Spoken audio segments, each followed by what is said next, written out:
আমি রিসেন্টলি কয়েকটা প্রেসক্রিপশন দেখেছি যেটা ভেরি রিমোট এরিয়াতে প্রেসক্রাইব করা হয়েছে এবং সেটা কোনো ডক্টর এমবিবিএস ডক্টর প্রেসক্রাইব করেনি।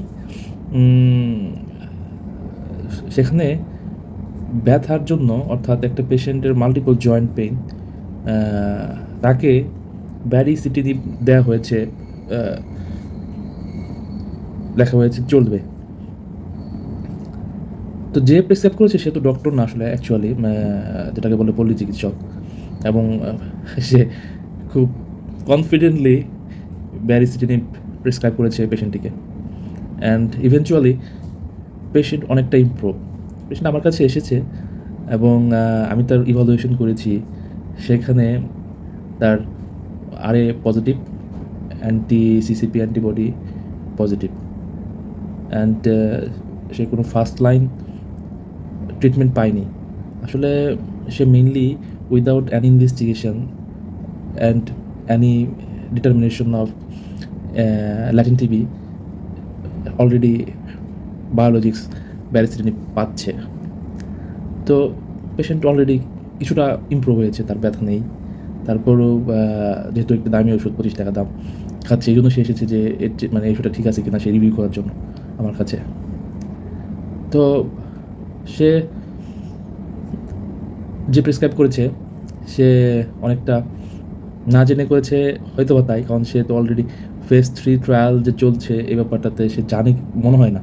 বিকজ আপ টু ডেটে আমি ওই দিন দেখলাম যে ফেজ 3 ট্রায়াল চলছে, যেটা হচ্ছে ব্যারিসিটিনিব যদি আমরা সিঙ্গেল ইউজ করি অর্থাৎ without other classical DMARD, only baricitinib or tofacitinib or upadacitinib, এগুলো যদি আমরা সিঙ্গেল ইউজ করি as a first line is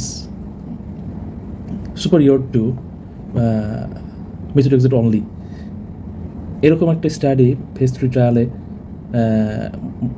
already approve হয়ে গিয়েছে। সো কিন্তু এটা খুবই ভয়াবহ in case of Bangladesh, because our country is very much prone to tuberculosis, our people very much prone to tuberculosis. So অনেকেরই ল্যাটেন্ট টিবি থাকতে পারে। সো এটা শিওর না হয়ে আমরা যদি এই ধরনের ড্রাগ প্রেসক্রাইব করি তাহলে দেখা গেছে যে টিউবারকুলোসিস ফ্লেয়ার আপ হয়ে যেতে পারে এবং পেশেন্টের এখান থেকে খারাপ কিছু হতে পারে, pulmonary tuberculosis, tubercular meningitis or other complications due to TB. So আমাদেরকে ডায়াগনোসিস ফার্স্টলি করতে হবে যে পেশেন্টের রিউমাটয়েড আর্থ্রাইটিস আছে কি না এবং তার পেশেন্টের ল্যাটেন্ট টিবি আছে কি না before prescribing any kind of biologics such as tofacitinib or baricitinib. So এটা ভেরি ইম্পর্টেন্ট। যদিও এটা মুড়ি মুরগির মতো ইউজ হচ্ছে in Bangladesh, it should be controlled.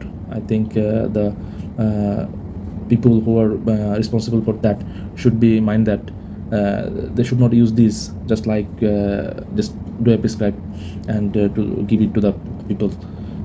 It should not. Thank you. আমি ডক্টর একিম medicine Shaon, registrar medicine 250 general hospital Tangail. আসসালামু আলাইকুম।